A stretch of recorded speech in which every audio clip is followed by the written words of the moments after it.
നമസ്കാരം. ഞാൻ doctor Balakrishnan. Doctor B K S fertility clinic Thrissur ചേറ്റുപുഴയിലെ ഫെർട്ടിലിറ്റി സ്പെഷ്യലിസ്റ്റ് ആണ്.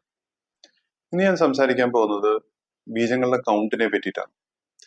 ഞാൻ നേരത്തെ പറഞ്ഞ പോലെ നമ്മളുടെ വൃഷങ്ങളുള്ളിൽ ബീജങ്ങൾ ഉണ്ടാവുമ്പോൾ അത് പുറത്തേക്ക് എത്തിയ സാമ്പിളിനെ നമ്മൾ ചെക്ക് ചെയ്യുന്ന സമയത്ത് 3 കാര്യങ്ങളാണ് ഏറ്റവും വിലപ്പെട്ടത്.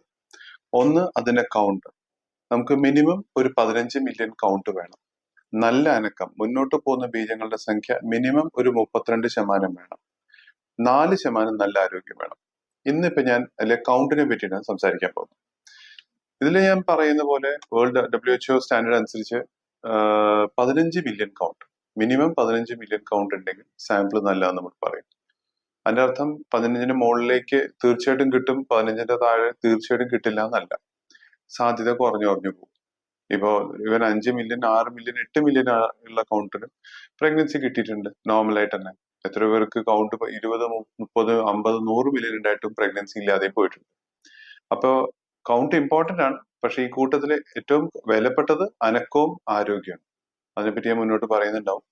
പക്ഷെ ഇന്ന് കൗണ്ടിനെ പറ്റി നമുക്ക് സംസാരിക്കാം. കൗണ്ട് എന്ന് പറയുമ്പോൾ നമ്മൾ കാര്യം അറിയേണ്ടത്, വൃഷത്തിന്റെ ഉള്ളിലേക്ക് കിടക്കുന്ന ഈ നീണ്ട ട്യൂബ്, സെമിനിഫറസ് ട്യൂബ്യൂൾസ് എന്ന് പറയും. ഈ ട്യൂബ്യൂൾസിന് ഉള്ളിലാണ് ബീജങ്ങൾ ഉണ്ടാവുന്നത്. ഞാൻ ഈ ട്യൂബിനെ എടുത്ത് മൈക്രോസ്കോപ്പിനെ വെച്ച് കാണിച്ച പാടാണ് ഈ അടിയിൽ.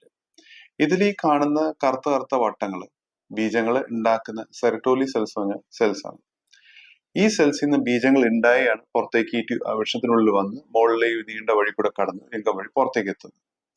അപ്പോ നിങ്ങൾക്ക് ഊഹിക്കാവുന്നേ ഉള്ളൂ, നമ്മളുടെ ആവശ്യം ബീജങ്ങൾ നല്ല സംഖ്യയിൽ വരണം എന്നുണ്ടെങ്കിൽ ഈ ബീജങ്ങൾ ഉണ്ടാക്കുന്ന അണുക്കൾ കറക്റ്റ് ആയിരിക്കണം. എന്നുവെച്ചാൽ ഈ ടാങ്കിന്റെ ഉള്ളിൽ വെള്ളം ഉണ്ടെങ്കിലല്ലേ പുറത്ത് ടാപ്പിൽ വെള്ളം വരുള്ളൂ. ഈ ടാങ്കിൽ വെള്ളം ഉണ്ടാക്കുന്ന ഈ അണുക്കൾ ഇല്ലാന്നുണ്ടെങ്കിൽ തീർച്ചയായിട്ടും കൗണ്ടേ ഉണ്ടാവില്ല. അപ്പൊ കൗണ്ട് ചിലപ്പോൾ 15ന്റെ കുറച്ച് താഴെ, ഒരു മൈൽഡ്, ഒരു 10-15 മില്യന്റെ ഇടയ്ക്ക്, അല്ലെങ്കിൽ 8-10 മില്യൺ, അല്ലെങ്കിൽ 5ന്റെ അടുത്ത്, അല്ലെങ്കിൽ 5നെക്കാട്ടിലും താഴെ, ഇങ്ങനെ ഗ്രേഡ് വെച്ച് ചിലപ്പോൾ സിവിയർ, വെരി സിവിയർ, അല്ലെങ്കിൽ മൈൽഡ് നമുക്ക് പറയാം, അങ്ങനത്തെ കൗണ്ട് കുറയുന്ന സിറ്റുവേഷൻസ് ഉണ്ടാവും. ഈ ഒലിഗോസ്പെർമിയ അല്ലെങ്കിൽ കൗണ്ട് കുറയുന്ന സ്ഥിതിക്ക് കാരണം ഒന്നെങ്കിൽ ബീജങ്ങൾ ഉണ്ടാവുന്ന തന്നെ കുറവാണ്, അല്ലെങ്കിൽ ആ ഉണ്ടായ ബീജങ്ങൾ പുറത്തേക്ക് എത്തുമ്പോഴേക്കും ചാവുകയാണ്, അത് ഉണ്ടാവുന്നില്ല, പുറത്തേക്ക് എത്തുന്നില്ല.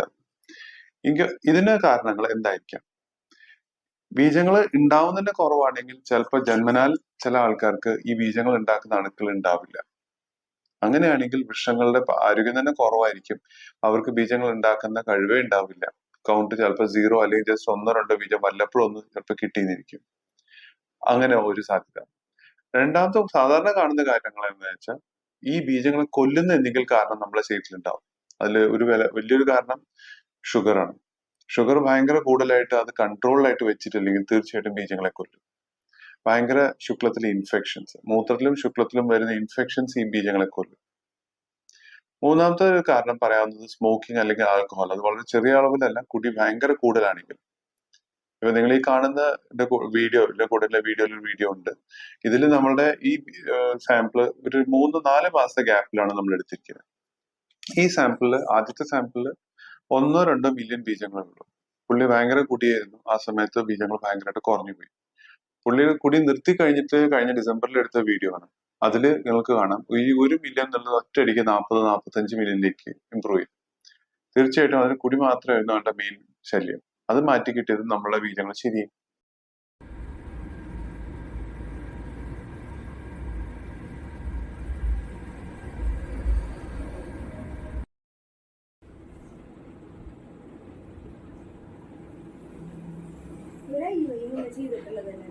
അപ്പൊ ഈ ബീജങ്ങളെ നശിപ്പിക്കുന്ന ആ കാരണം നമ്മൾ കണ്ടുപിടിക്കണം. അത്രേ ഉള്ളൂ ഇതിന്റെ ആവശ്യം.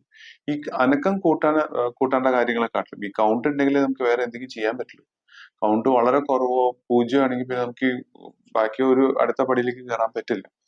അപ്പൊ ഈ കാരണം നമ്മൾ കണ്ടുപിടിച്ച്, ഇത് ഇൻഫെക്ഷൻ ആണെങ്കിലും കുടി, വലിയ വേറെ എന്താണെങ്കിലും അത് മാറ്റിക്കഴിഞ്ഞാൽ തീർച്ചയായിട്ടും ബീജങ്ങളുടെ കൗണ്ട് കൂട്ടാൻ പറ്റും. പക്ഷെ കൗണ്ട് ഇമ്പോർട്ടന്റ് ആണ്. അത് മാത്രം ഭയങ്കര വലിയ 50-60 മില്യൺ 70 മില്യൺ ഉണ്ടായിട്ട് കാര്യമില്ല. അതിന് നല്ല അനക്കം ആരോഗ്യം ഉണ്ടെങ്കിൽ പ്രഗ്നൻസി കിട്ടുള്ളൂ.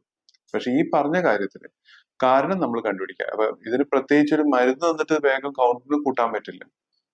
കൗണ്ടിനെ കുറയ്ക്കുന്ന കാരണം മാറ്റിയിട്ട് പിന്നെ ആ കൗണ്ട് കൂട്ടാൻ വല്ല മരുന്നിലോ ഹോർമോൺസ് കഴിച്ചാൽ, ചിലപ്പോൾ അത് ഇഞ്ചക്ഷൻസ് ഒക്കെ എടുത്താൽ ചിലപ്പോൾ നമുക്ക് ബീജങ്ങളുടെ കൗണ്ട് കൂട്ടാൻ പറ്റും.